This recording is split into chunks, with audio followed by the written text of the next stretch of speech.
Once upon a time, in a small village called Dunu, there lived a kind-hearted widow called Nanya. She had a daughter called Ugonne, whom she adored deeply. Ugonne is a smart, intelligent, kind, hardworking, and a beautiful girl. Life was so peaceful for them until Nanya remarried a man called Dike. Dike is a strong, rich, and hardworking man who also has a wife named Abara and a daughter called Nkoli. When Dike brought Naya and her daughter home, that was when their happy life turned into pain and sadness. Abara and her daughter Nkoli was envious of Naya and her daughter Ugonne. Abara was a stained, cold-hearted, and wicked woman who harbored deep envy towards people and also towards Naya and her daughter. Nkoli was also envious of Ugonne's beauty and kindness, and her heart grew bitter with hatred and jealousy for her. Abara plotted to make life difficult for Naya and her daughter Ugonne. She treated Ugonne like a slave, forcing her to do all the chores, while her own daughter Nkoli lazy around doing nothing. Despite Ugonne's hardship, she remained kind, happy, and patient, earning the admiration of many in the village. As time passed, Abara's wickedness and hatred only intensified. She tried manipulating Dike into hating Nanya and her daughter, but it didn't work on Dike, so she also planned to kill Nanya and her daughter secretly. One day, Dike traveled to a neighboring town for some important business, leaving Nanya and her daughter in the wicked hands of Abara and her daughter Nkoli. One fateful morning, Abara woke Ugonne up and set her out to fetch water very early in the morning, and she knew it was very dangerous for her to go to the stream alone by that time. Yet she forced her to go. Ugonne left for the stream. On her way, she met an old woman who was carrying firewood. Ugonne rushed to help her carry it. The old woman was very happy and blessed Ugonne. Meanwhile, Abara already planned with some village men the previous night and instructed them to kidnap Ugonne and take her far away to an evil forest and kill her there. Ugonne dropped the firewood at the old woman's hut and wanted to leave immediately, but the old woman stopped her and told her to go at the back of her hut, that she will see a little river there and that she should fetch water from it and take home. Ugonne did as the old woman instructed. She fetched the water, thanked the woman, and left. Meanwhile, the men that Abara paid to kill Ugonne were already waiting for her at the stream. They waited for a long time, but they didn't see her, so they had to leave the stream with annoyance. Ugonne got home safely. Her mother was worried when she left and was so happy to see her back home safe. Abara was surprised to see Ugonne back home safe. She became so angry and left to go meet those men she paid to kill Ugonne. When she got there, they narrated everything that happened and how they waited for hours at the stream, but they didn't see Ugonne. Abara was confused and curious to know where and how Ugonne fetched the water that she brought home. She made up her mind not to use the water that Ugonne fetched for her because she felt the water was poisoned.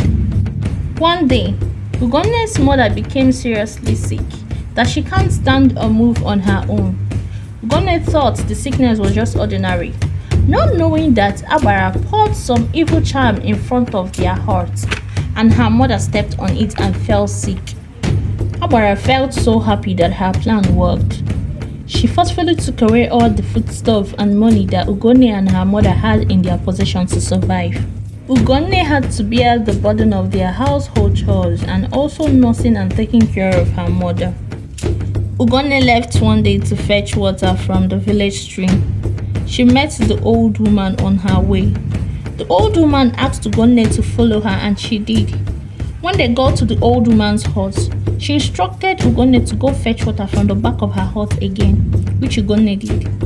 When she was about to head home, the old woman stopped her and told her to give her sick mother some water from the pot she fetched immediately she gets home, that her mother would be well again. Ugonne was surprised and curious of how the old woman got to know that her mother was sick. But she didn't say a word and left. When she got home, she did as the old woman instructed.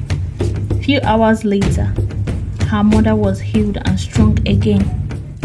Ugone was surprised and decided to visit the old woman's hut to find out the truth of who she really is. When she got to the old woman's hut, she didn't find her. It was like no one ever lived there. She went at the back of the hut where she normally fetched the water, but she was surprised to see a dry land. No atom of water was found. Ugone ran home with fear.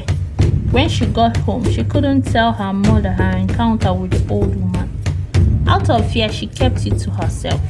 The next day, Dike came back. Ugone and Nanya was very happy because the mistreatment and wickedness that Agbara and her daughter gives them will reduce. Agbara was so angry and unhappy about it because she had tried everything she could to turn Dike against Nanya and her daughter, but it didn't work.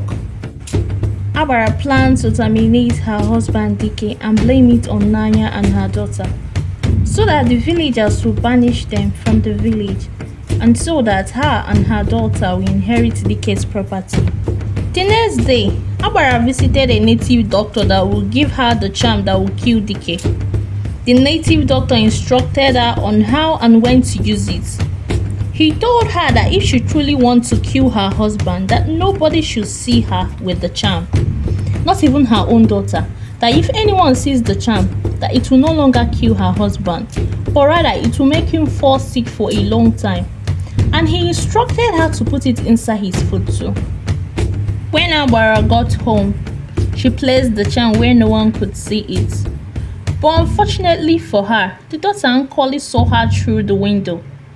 But Nkoli already knew the kind of mother she has and neglected it and didn't ask her any question. Agbara waited for Nanya's turn to prepare food for their husband, so that she can use the opportunity to poison the food. The next day, it was actually Nanya's turn to prepare food for their husband. When Nanya was done preparing food for Dike and dished it out for him, she went inside to call Dike to come and eat. Agbara noticed that Nanya was no longer in the kitchen. She used that opportunity to secretly put the poison inside the food and left immediately. When Dike came out, he saw his food and started eating it. When he was done eating, he went back inside to rest. Agbara was so happy and felt satisfied that the plan worked and was waiting for the time her husband would die.